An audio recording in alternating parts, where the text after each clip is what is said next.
con mis manos levantadas hacia el cielo, me presento ante ti, hoy mi Señor, para recibir de ti la fuerza y el poder para vivir junto a ti. Con mis manos levantadas hacia el cielo, me presento ante ti, oh mi Señor, para recibir de ti la fuerza y el poder para vivir junto a ti. Llegas con mi corazón, con tu presencia, llenas de alegría y paz todo mi ser. De cualquier necesidad tú me responderás, porque me amas, me amas. Llenas con mi corazón, con tu presencia, llenas de alegría y paz todo mi ser. En cualquier necesidad me responderás, porque me amas, me amas.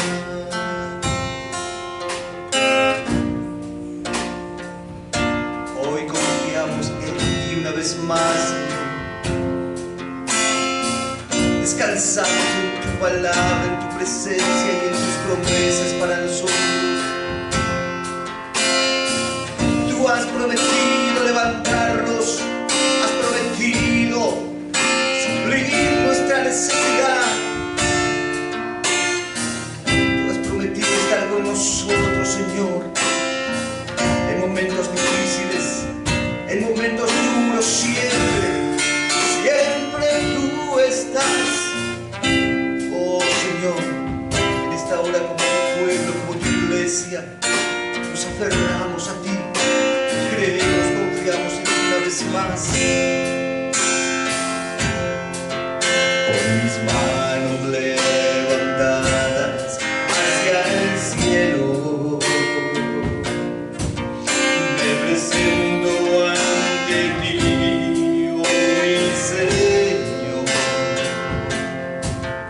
para recibir de ti la fuerza y el poder para vivir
sigo enamorando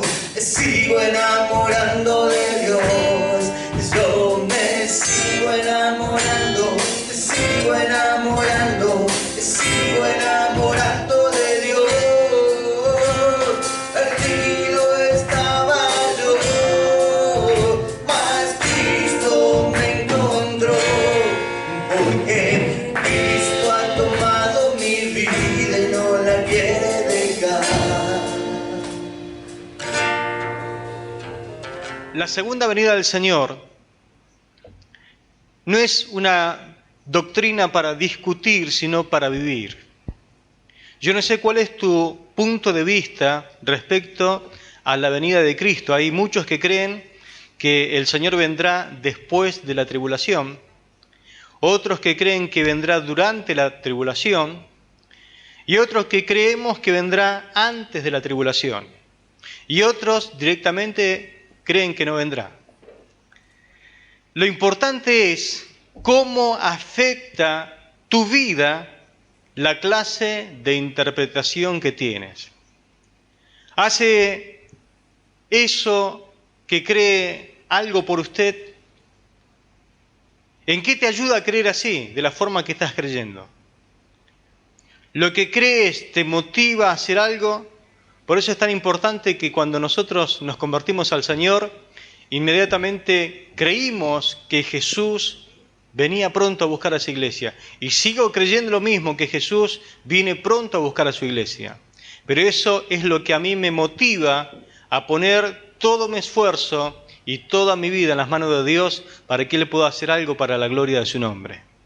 Lo importante es cómo afecta tu vida esa clase de interpretación. Por eso vayamos al capítulo 2, versículo 1 de Primera de Tesalonicenses, donde el apóstol Pablo les dice a los hermanos lo siguiente: porque vosotros mismos sabéis, hermanos, que nuestra visita a vosotros no resultó vana. Amén. Porque vosotros mismos sabéis, hermanos, que vuestra visita a vosotros no resultó vana. Esa palabra vana es vacía, sin resultados. Ustedes saben, mis hermanos, que nuestra visita a ustedes no fue en vano. Mire cómo dice la traducción al lenguaje actual: hermanos en Cristo, ustedes saben bien que la visita que les hice no fue inútil. Otras versiones dicen no fue una pérdida de tiempo. No fue vana, dice la Reina Valera. No fuimos a visitarles solo para llenarles la cabeza. No fuimos a visitarles solamente para llenar de conocimiento teórico, podríamos decir. No fuimos solamente a declararles algo que no produjera nada en su vida, que no produjera un cambio en ustedes. No fuimos a ustedes de esta forma. No fuimos solamente para entretenerlos o para hacerles perder tiempo. Todas estas cosas sería muy bien poder revisarlas en este tiempo, porque muchas veces cuando se predica el Evangelio, en algunos lugares parece una pérdida de tiempo. Parece que solamente es tiempo para entretener a la gente y no produce nada la predicación en las vidas de aquellos que están escuchando. Pablo llegó a Tesalónica para llevar a muchos al conocimiento del Salvador y Señor Jesucristo. Cuando él estuvo en esa ciudad, no perdió tiempo, ni hizo perder tiempo a la gente. Lo primero que hizo fue tratar de llevar a las personas a conocer a Jesucristo. Como resultado de su estadía en ese lugar, que no fue mucho tiempo, Pablo produjo una iglesia. La iglesia de los tesalonicenses. El resultado fue que levantó una iglesia y sus efectos no fue una pérdida de tiempo, no fue algo en vano. Hasta el día de hoy puedo decir que los efectos continúan en la vida de los tesalonicenses y aún en nuestras vidas, porque lo que Pablo escribió para poder ayudarles a ellos, para poder afirmarlos y edificarlos, para nosotros es una gran bendición poder leer sus cartas, gloria a Dios. Así que sus efectos continúan hoy sintiéndose y creo que continuarán mucho más hasta donde la palabra de Dios pueda llegar. El Evangelio entonces no es teoría, el Evangelio no es filosofía. Como dijo Pablo a los romanos, es poder de Dios para transformación de aquellos que creen, gloria a Dios. Es poder de Dios para salvación. En cualquier lugar donde se predique la palabra, ya sea que te pares en una calle o estés en una casa predicando la palabra o estés dentro de un templo o quizás haciendo una campaña, la predicación del Evangelio es poder de Dios para conversión, para transformación. Sea judío, sea griego, sea gentil, la persona está expuesta a un cambio, gloria a Dios. Cuando el Evangelio llega a las familias, las transforma, las cambia, no le hace perder el tiempo. No es en vano. Quizás hace mucho tiempo que el Evangelio llegó a tu casa, llegó a tu vida, llegó a tu hogar. Y gloria a Dios por los cambios que has sufrido durante todo este tiempo. Dios te ha libertado, te ha dado nueva vida. Que tu visita a cualquier casa, a cualquier ciudad, a cualquier iglesia, nunca quede sin fruto. Es lo que Pablo le llegó a decir a los tesalonicenses. Nuestra visita a ustedes realmente fue con mucho fruto.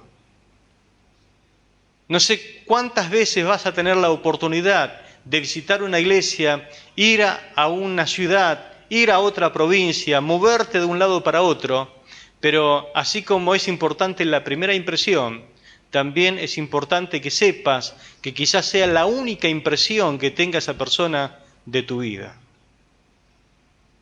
Porque quizás no la vuelvas a ver. Pero ¿qué impacto habrá producido tu vida en esa persona? Por lo tanto, yo te animo que cuando vayas a algún lugar, seas como Pablo, Silas y Timoteo, que no sea en vano, que tu visita no sea vana.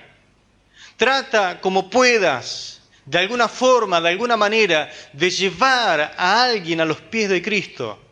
Pablo estuvo en Tesalónica y llevó muchas personas a los pies de Cristo y se tuvo que levantar una iglesia en ese lugar. Pero lleva a alguien a los pies de Cristo, abre tu boca para testificar acerca del Señor.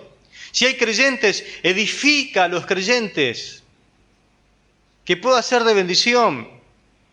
Fortalece al débil en la fe. Afirma al recién convertido, si te toca la oportunidad de poder hacerlo. Alienta a aquel que está abatido, pasando quizás por muchos problemas. Corrige lo deficiente si te toca hacerlo. No te lave las manos. Corrige lo deficiente. Porque quizás sea la única persona en ese lugar donde Dios te ha puesto en ese preciso momento para poder corregir algo que está mal. Me acuerdo un tiempo donde visité a una familia en otra ciudad y este hombre constantemente repetía lo siguiente: ningún pastor habló conmigo, ningún pastor se tomó el tiempo para poder decirme si lo que hago está bien o está mal. Ningún pastor dice, bueno, mira, pará y nomás, le digo, porque yo soy pastor. Así que yo como pastor te voy a dedicar todo el tiempo que quieras y te voy a corregir lo deficiente. Y te voy a decir que lo que estás haciendo está mal. Así que después que yo hable con vos, no te permito más decir que ningún pastor te dedicó tiempo. Así que lo atendí y pude corregir lo deficiente que la persona tenía en cuanto a un montón de cuestiones que le estaba tocando vivir a él. Donde te toque estar, mi hermano, sé de inspiración. No sé si los vas a ver de nuevo a esa gente. No sé si vas a tener la oportunidad de estar con ellos nuevamente. No sé. Pero sé de inspiración. Que realmente la gente tenga una impresión acerca de ti y pueda decir, me gustaría ser como fulano de tal que nos visitó aquel día, que se tomó el tiempo para estar con nosotros. Sé de bendición, sé de inspiración. Versículo 2 dice la palabra, pues habiendo antes padecido y sido ultrajados en Filipos, como sabéis, tuvimos denuedo en nuestro Dios para anunciaros el Evangelio de Dios en medio de gran oposición. Amén. Frecuentemente los líderes son víctimas de fuertes críticas y Pablo no fue la excepción. En cuanto a este aspecto de liderazgo, Pablo siempre fue criticado y donde Pablo iba y abría una iglesia y después se iba a otro lugar, siempre caían los judaizantes, enemigos de él, que no lo querían, a hablar mal de Pablo, a hablar mal de sus colaboradores. Y Pablo lo sabía bien a esto. Muchos consideran que este capítulo 2 de Primera de Tesalonicenses es una defensa que él hace acerca de su persona y de su ministerio, donde él expone muchas cosas con detalles acerca de lo que él hizo, cómo se movió entre la gente cuando él se dedicaba a abrir una obra. Pablo y Silas, dice el texto, que habían sido muy maltratados en Filipos. Pero asimismo se repusieron y fueron a predicar a Tesalónica, donde también fueron muy hostigados. En Filipos fueron encarcelados. Anterior a eso lo agarraron con varas y lo pusieron en un cepo en la cárcel de más adentro, dice la palabra. Pero asimismo ellos cantaban himnos a Dios a medianoche. Dios obró un milagro, los rescató de ese lugar y siguieron predicando la palabra. Se estableció una iglesia en Filipe, pero siguiendo camino fueron a Tesalónica y la gente que no lo quería a Pablo levantó un gran alboroto, incentivando a algunos vagos, dice la palabra, que hicieran un alboroto y que de alguna forma ellos fuesen hostigados y fuesen expulsados de la ciudad. Dice la palabra, pues habiendo antes padecido y sido ultrajados en Filipos. Ese padecido habla de maltrato físico. Ese ultrajados habla de un maltrato mental y sobre todo de un maltrato verbal. Usted sabe que se puede maltratar verbalmente, físicamente. Bueno, a Pablo y a Silas le pasó eso, justamente padecieron y fueron ultrajados.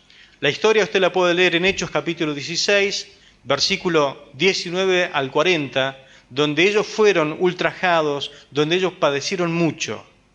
Ahora, ¿qué efecto quiere lograr el enemigo con este tipo de maltrato en la vida de Pablo y en la vida de Silas? ¿Y en ti qué quiere lograr el enemigo? Cuando quizás estás padeciendo algún tipo de maltrato físico, maltrato verbal o maltrato mental. ¿Qué es lo que el enemigo quiere lograr en la vida de los creyentes? ¿Qué logró en Pablo y en Silas con ese tipo de maltrato? Cualquiera quedaría paralizado. Es más, algunos haciendo un pequeño recuerdo de los padecimientos físico, mental o verbal, hasta quedan paralizados con solamente recordarlos, lo que padecieron. Cualquiera quedaría choqueado. Algunos empezarían a recalcular y pensar un poquito a ver qué fue lo que hice mal, hasta se darían una autocrítica. Algunos quedarían pensando seriamente, ahora sí tengo que revisar la manera de anunciar el Evangelio. Otros pensarían, pero ¿será que debo suavizar el mensaje? ¿Aprender algún método nuevo? ¿Tendría que tener más tacto para llegar a la gente? ¿No debería hacer enojar tanto a la gente? pensarían otros. Pero los enemigos del Evangelio pensaron que tal vez iban a silenciar a Pablo y a Silas para siempre por medio de todo este castigo y el padecimiento que hicieron en la vida de ellos, pero tuvo un efecto contrario. Gloria a Dios. Tuvo un efecto contrario. Ellos se sintieron llenos de valor para predicar nuevamente el mensaje de la palabra del Señor. Salieron de Filipos pensando en todo lo que ellos habían padecido. Dice la palabra que acá ellos lo tenían muy en cuenta, que fue un maltrato físico, verbal, mental, pero no se achicaron. Dijeron, otra ciudad, otra oportunidad para predicar la palabra del Señor. Pues habiendo antes padecido y sido ultrajados en Filipo, como sabéis, tuvimos denuedo. Esa palabra denuedo, aquí en este pasaje, es valentía. Cobramos nuevamente valentía. Valentía que sienten a menudo en Hechos de los Apóstoles los que predican la palabra del Señor. Por ejemplo, en el capítulo 13, versículo 46, Pablo y Bernabé dice que hablaron con denuedo, hablaron valientemente en una sinagoga y dijeron, bueno, hasta acá llegamos. Les anunciamos el mensaje a ustedes que son judíos, no lo quieren aceptar, bueno, nos sacudimos los pies, salimos de este lugar y vamos directamente a predicar a los gentiles, porque sí, ellos merecen que se les predique el evangelio de gracia. Hablaron valientemente delante de los judíos que los rechazaban en la sinagoga. En el capítulo 18, versículo 26, tenemos a un tal Apolos que dice la palabra y comenzó a hablar con denuedo, es decir, con valentía, en una sinagoga acerca de la palabra del Señor. Por ahí estaba medio errado en algunos conceptos, pero por lo menos hablaba con valentía la palabra del Señor. Pero note que esta valentía dice que está basada en Dios. Como sabéis, tuvimos denuedo en nuestro Dios. No es que se hacían lo valiente por hacerse lo valiente, sino que era Dios quien los llenaba de valor para poder expresar el mensaje de la palabra del Señor. El Señor era la fuente de su valor, era aquel que le daba poder en su mensaje. Donde se predique la palabra del Señor, quiero que recuerde algo. Donde usted se levante a predicar, sea en una fila, sea en una verdulería, una carnicería, sea yendo, viniendo de su trabajo, siempre va a encontrar oposición, siempre. Porque hay gente que no quiere saber nada de las cosas de Dios. Y hay gente que son opositora a que se predique la palabra, por sus ideologías, por sus conceptos cerrados, porque algunos también son siervos del diablo. Así como usted quiere ser siervo de Dios. Pero siempre va a haber oposición. Pero es allí donde nosotros tenemos que pararnos y ganar la batalla, ganar esas almas para Cristo. Es allí donde tenemos que conseguir una gran victoria. Gloria al Señor.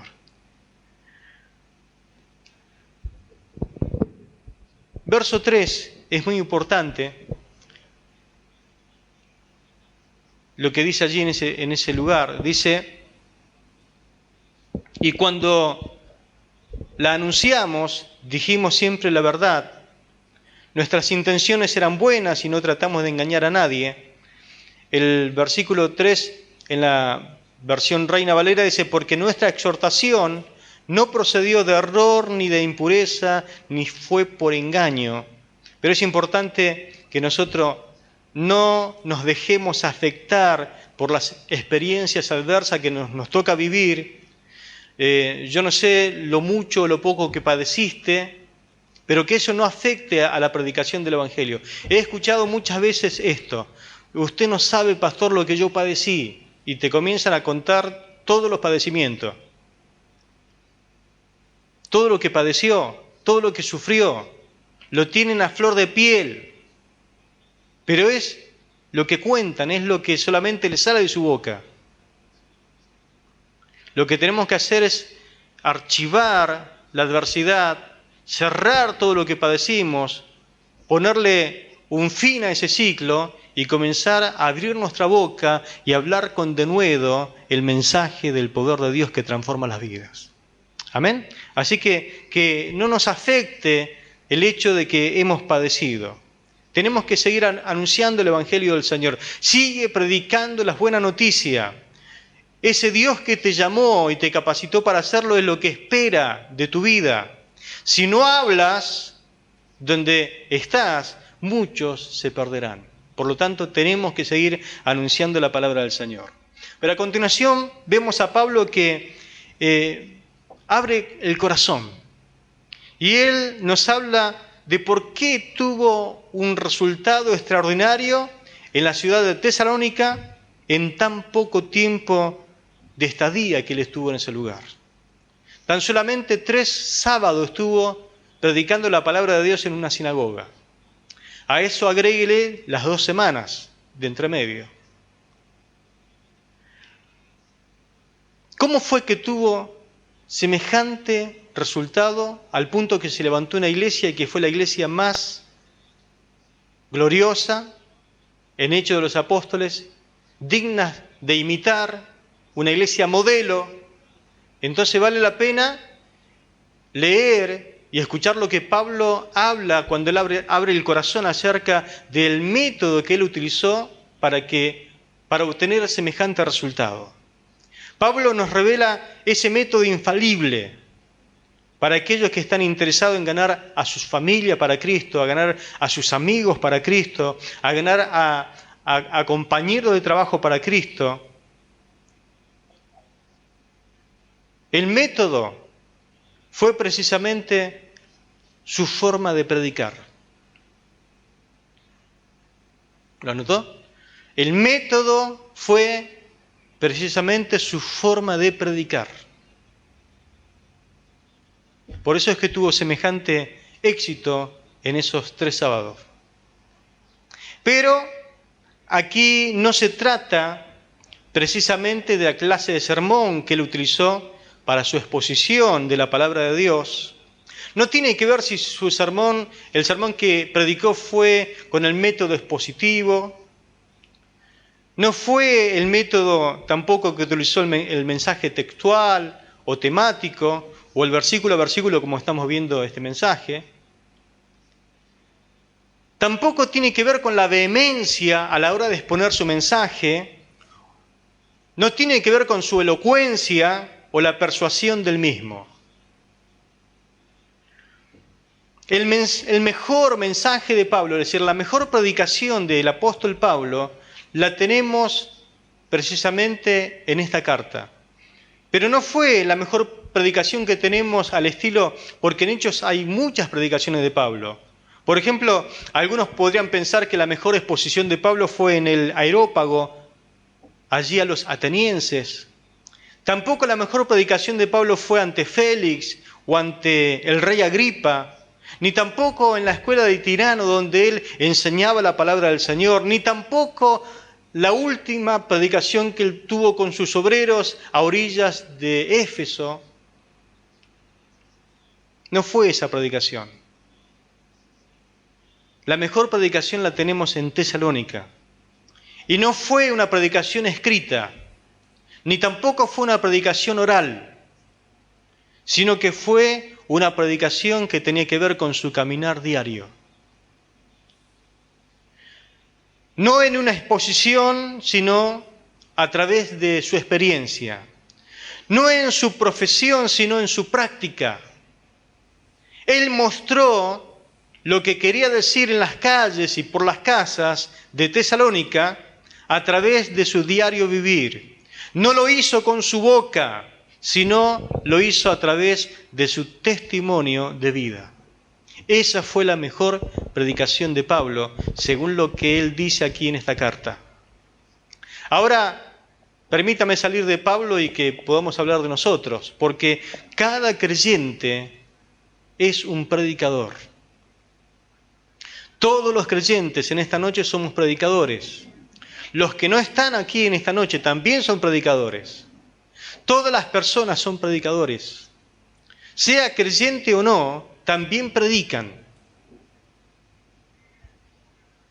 ¿Me está entendiendo? Toda persona predica de una u otra forma.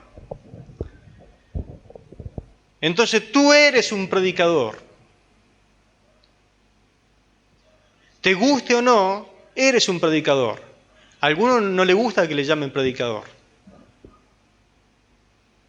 Pero quizás es la mejor forma que Dios tiene en esta noche de comunicarnos lo que Él nos quiere decir, que somos predicadores. Tú eres un predicador, yo soy un predicador. Es más, cada persona predica por medio de su vida. Y no tiene un tiempo limitado de predicación de 30 minutos. Predica las 24 horas. Usted está diciendo algo siempre. Está comunicando algo por medio de su forma de vivir. Y usted no puede hacer nada con respecto a esto, porque el resultado se ve en las otras personas. Quizás su niño o su niña le está observando cómo usted vive. Y lo que usted dice en su hogar también está escuchando constantemente. Por eso tenemos que tener mucho cuidado en cómo nos comportamos, no en un templo, porque aquí todos nos portamos bien, sino cómo nos comportamos en casa. Tenemos que tener mucho cuidado lo que decimos, no en un templo porque usted se cuida lo que dice en el templo.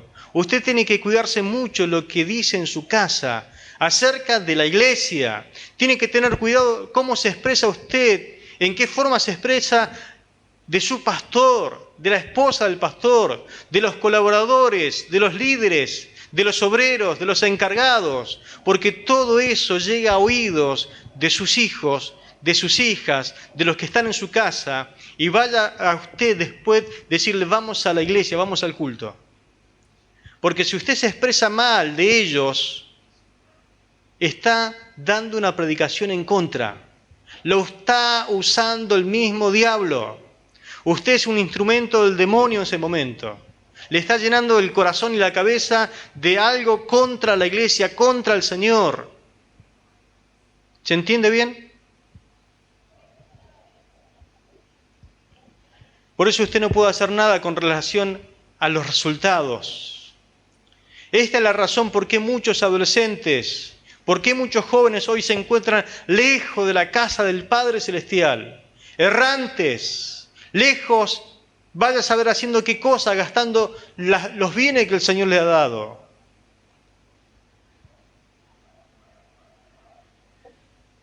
El mejor o peor sermón que llegarás a predicar es a través de tu vida. Y ojalá que sea el mejor sermón de tu vida, en la vida de tus hijos, en la vida de tu esposa, en la vida de tu esposo. Por eso es muy interesante lo que usted haga después de escuchar esta palabra. Hay gente que está orando por su esposo para que venga a la iglesia y hace años que no viene, y hace 10 años, hace 20 años, hace 30 años que está orando y no viene. ¿Y sabe qué? Cuando una vez se va a visitarle, el esposo está enterado hasta de los pormenores que pasa en el templo, en la iglesia. Claro, su esposa llega a casa y abre su corazón y vierte sobre el corazón de esa persona todas las cosas que ella piensa y opina y dice acerca de lo que le ocurre en la iglesia. Vaya a traerlo después. Vaya a traerlo. Le levantó una barrera interior contra la iglesia, y contra el Señor y contra el pastor y contra tantas cosas que ni siquiera nos damos cuenta que después cuesta mucho. Ojalá que prediques la mejor predicación, como Pablo, a través de tu vida. Pablo se dio cuenta de eso. El mejor método que tengo que aprovechar a poner por obra en esta ciudad es predicar a través de mi vida, predicar a través de mi boca, pero no en un púlpito, no en la sinagoga donde todo parece lindo, sino en el diario vivir, delante de mi familia. Gloria a Dios. Con Pablo y Sila no pasó así. Ellos predicaron muy bien a los tesalonicenses. Amén. Porque nuestra exhortación no procedió de error ni de impureza, ni fue con engaño. No vivieron una doble vida, no fue de error, fue veraz. Nuestra exhortación, nuestro aliento a ustedes no procedió mal. Por el contrario, sabemos, y ustedes también lo saben, cómo nos hemos comportado. Dios te desafía hoy 3 cosas. Número 1, llevar fruto donde te encuentres. Lleva fruto, mi hermano. Que pueda ser una persona que lleva fruto para la gloria del Señor.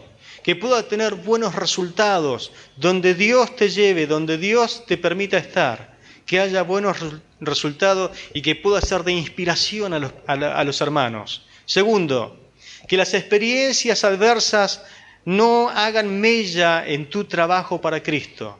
Hay gente que por pasar aflicción dejaron de trabajar para el Señor. Hay gente porque pasaron tremendas tribulaciones en su hogar, en su familia o con gente misma de la iglesia, dejaron de servir al Señor. Mal hecho. No te dejes amedrentar por nada ni por nadie. Demuéstrale que estás decidido a servir al Señor, pese a lo que te pase y tengas las experiencias adversas que tengas, vas a servir al Señor y le vas a ser fiel hasta la muerte. Continúa sirviéndole. Debes continuar hasta el fin. Dios siempre está contigo, a tu lado, y Él te quiere usar. Levántate nuevamente. Si la pasaste mal, hay otra ciudad que te espera. Hay almas que te esperan, hay familias que te esperan para que abras la boca y le prediques la palabra del Señor. Sé el mejor predicador, sé la mejor predicadora. No exponiendo, sino viviendo la palabra. Quizás pienses que no tienes facultades, no tienes el don quizás de predicar a tus chicos, a tus más pequeños, o a tus familiares, o a tus amigos, que te faltan palabras, pero esa no es ni más ni menos que un tipo de mentira muy sutil, porque quizás pensemos que no tenemos capacidad para predicarle a los más pequeñitos, los que están en casa, pero eso es mentira. Ellos fijan sus ojos en tu vida. Ellos perfectamente conocen tu andar diario. Si ellos pueden verte y pueden oír, les estás predicando sin que te des cuenta. Con tus actos, con tu forma de vivir les estás predicando. Tu forma de vivir les predicas sin darte cuenta. Mientras ellos comparten la vida contigo, les estás predicando. La mejor predicación es tu forma de vivir el Evangelio, porque tu vida constantemente está comunicando un mensaje, y que realmente ese mensaje sea verdadero. Amén. Oramos al Señor.